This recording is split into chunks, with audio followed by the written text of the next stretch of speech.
नमस्कार, one India Hindi में आपका स्वागत है और मैं हूं आपके साथ विवेक। महाराष्ट्र और कर्नाटक के बीच चल रहा एक दशक पुराना सीमा विवाद एक बार फिर गर्मा गया है। बुधवार को महाराष्ट्र के मुख्यमंत्री उद्धव ठाकरे ने एक पुस्तक विमोचन कार्यक्रम में कहा है कि जब तक दोनों राज्यों के बीच सीमा विवाद का निपटारा नहीं हो जाता, तब तक विवादित हिस्से को केंद्र शासित प्रदेश बना दिया जाना चाहिए। उनके इस बयान के बाद कर्नाटक की तरफ से भी नया दावा ठोका गया। कर्नाटक के उप मुख्यमंत्री लक्ष्मण सावदी ने कहा है कि मुंबई को कर्नाटक में शामिल किया जाना चाहिए और नहीं तो कम से कम उसे केंद्र शासित प्रदेश बना दिया जाना चाहिए।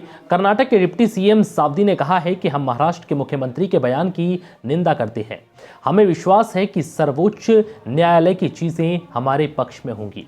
सावदी ने कहा है कि हमारे क्षेत्र के लोगों की मांग है कि हम भी मुंबई कर्नाटक का हिस्सा रहे हैं, इसलिए हमारा भी मुंबई पर अधिकार है।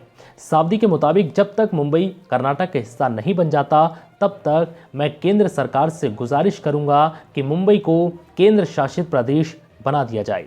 जैसा कि 1967 की महाजन आयोग की रिपोर्ट, जिसे तत्कालीन कर्नाटक द्वारा स्वागत किया गया था, उसमें कहा गया है। महाराष्ट्र के मुख्यमंत्री उद्धव ठाकरे ने बुधवार को कहा है कि उनके राज्य की सीमा से लगते कर्नाटक के मराठी भाषी बहुल इलाकों को मामले पर उच्चतम न्यायालय का अंतिम फैसला आने तक केंद्र शासित प्रदेश घोषित कर देना चाहिए। दोनों राज्यों के बीच सीमा विवाद पर लिखी किताब का विमोचन करने के मौके पर उद्धव ठाकरे ने कर्नाटक सरकार की उन इलाकों में रह रहे मराठी भाषी आबादी पर कथित अत्याचार को लेकर आलोचना भी की। उन्होंने कहा कि इन इलाके को महाराष्ट्र में शामिल करने के मामले में जीतने के लिए लड़ने की जरूरत है।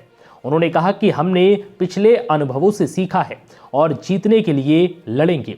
कर्नाटक द्वारा कब्जा किए गए मराठी भाषी इलाके महाराष्ट्र में शामिल होंगे। महाराष्ट्र बेलगाम, करवार और निप्पनी समेत कर्नाटक के कई हिस्सों पर दावा करता है। उसका तर्क है कि इनमें बहुमत आबादी मराठी भाषी है। ये मामला कई वर्षों से उच्चतम न्यायालय में लंबित है। उद्धव ठाकरे ने कहा है कि मामले की सुनवाई उच्चतम न्यायालय में चल रही है। कर्नाटक ने बेलगाम का नाम बदलकर उसे अपनी दूसरी राजधानी घोषित कर दिया और वहां विधानमंडल की इमारत का निर्माण किया और वहां विधानमंडल का सत्र आयोजित है, जिसको लेकर अब विवाद चल रहा है। फिलहाल इस वीडियो में इतना ही। नमस्कार।